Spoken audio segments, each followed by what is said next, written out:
Hello and welcome to the last day of this particular Can Week.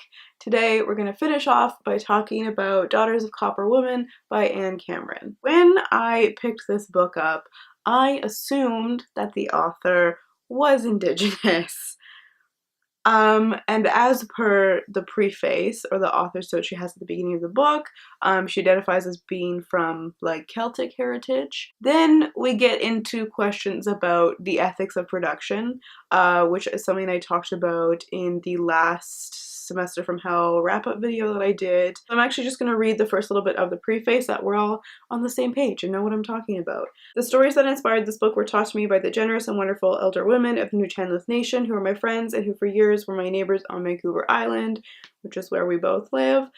They have a tradition of sharing, and I am fascinated by tales, myths, legends, poetry, and songs. They told me their stories, and they instructed me to put the stories on paper and have them published for all of our children and grandchildren, but especially for the ones who have been deprived of some of the healing aspects of their grandmother's culture. So that's great, and I'm so glad that she included that. The one thing that I do feel is missing from this preface as being a settler who is recounting these stories that have been shared with her, is where she has inserted herself in the narrative. There was framing and a thread throughout some of these stories that is very in line with 1970s, 1980s feminist thinking of essentializing gender as being the thing that all women can unite with. So as women, we can all unite across race, class, etc. boundaries by essence of the fact that we are women, right? Which is something that is and remains to be incredibly dangerous and silencing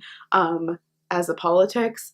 And so there is some of that in these stories. And so what makes me suspicious is whether or not that was her framing and inserting of these stories, if that makes sense. So I just wanted clarification. That's all I wanted. That being said, there are so many beautiful moments and stories in this book in terms of talking about womanhood, the fluidity of gender and sexuality, and body shame, and the ways in which those are specific effects of colonization in this context. One of the reasons that I picked up this book and was excited to pick up this book was because I felt like I lacked knowledge about the specific like traditions, peoples, creation myths that happen like exactly where I live, because I know that like about the process of colonization, the ongoing process of colonization in Canada, and how it's manifested in specific ways. And I know that I live